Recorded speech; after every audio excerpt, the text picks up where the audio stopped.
Hi friends, welcome back to our channel. ரொம்ப நாள் கழிச்சு வீடியோ போடுறேன். அது மட்டும் இல்லாமல் நம்ம சேனல் ஸ்டார்ட் பண்ணி 2 years ஆகுது. மே 6ஓட 2 years ஆகுது.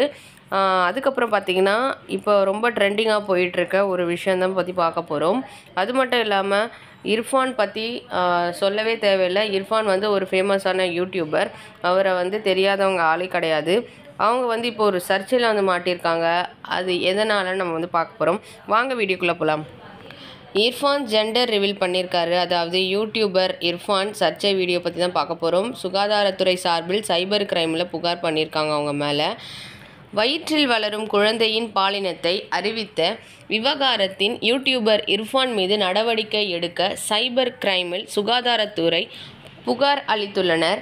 கடந்த ஆண்டு நடந்த திருமணம். சினிமா பிரபலங்களையும் அரசியல்வாதிகளையும் பேட்டி எடுத்து வரும் இவருக்கு யூடியூபில் லட்சக்கணக்கான சப்ஸ்கிரைபர்கள் இருக்கிறார்கள்.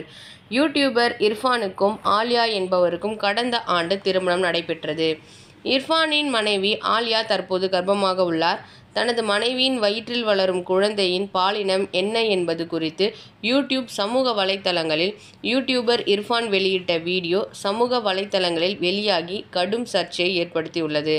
இதற்காக துபாய்க்கு சென்று தனது மனைவியின் வயிற்றில் வளரும் சிசுவின் பாலினம் குறித்து இர்ஃபான் அறிந்து கொண்டுள்ளார்.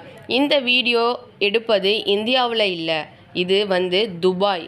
இந்தியாவில் இது அனுமதி கிடையாது. வெளிநாட்டில் இது சாதாரணம். நமது ஊரில் கூட இது சாதாரணமாக தான் இருந்தது. ஆனால் அதற்கு பிறகு இது நிறுத்தப்பட்டுவிட்டது. 1993இல் நான் பிறக்கும்போது கூட நான் என்ன பாலினம் என்பது எனது அம்மாவுக்கு தெரியும். ஆனால் அதற்கு பிறகு இதை அரசு தடை செய்தது என்று இர்ஃபான் வெளியிட்டுள்ள வீடியோவில் கூறியுள்ளார். சுகாதாரத்துறை நடவடிக்கை. இது தொடர்பாக சுகாதாரத்துறை வெளியிட்ட செய்திக்குறிப்பில் வலை ஒளியாளர் அதாவது யூடியூபர் திரு இர்ஃபான் என்பவர் தான் துபாய் சென்றபோது தனது மனைவியின் கருவில் உள்ள சிசுவின் பாலினத்தை பெண் என்று ஸ்கேன் பரிசோதனை செய்து தெரிந்து கொண்டதாகவும் அதனை குடும்ப நிகழ்ச்சி ஒன்றில் போது அங்கு குழுமியிருந்தவர்களிடம் தெரிவித்துள்ளார்.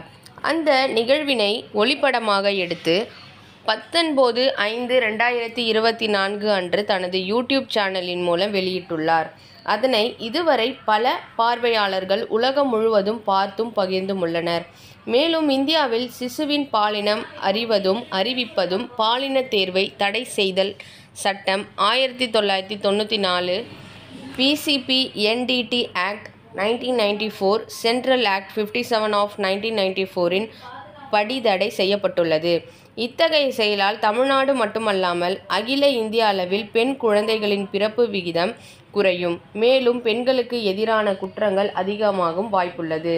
எனவே இதுபோன்ற செயலில் ஈடுபடும் நபர்கள் மீது சட்டப்பூர்வமாக நடவடிக்கை எடுக்கும் பொருட்டு மாநில அமலாக்க அலுவலர் PCP NDT ஆக்ட் 1994 மற்றும் இயக்குனர் மருத்துவம் மற்றும் ஊரக நலப்பணிகள் அவர்களால் திரு இர்ஃபான் அவர்களுக்கு 21/5/2024 அன்று பாலினத் தேர்வை தடை செய்தல் சட்ட விதிகளை மீறியதற்காக குறிப்பாணை சார்பு செய்யப்பட்டுள்ளது.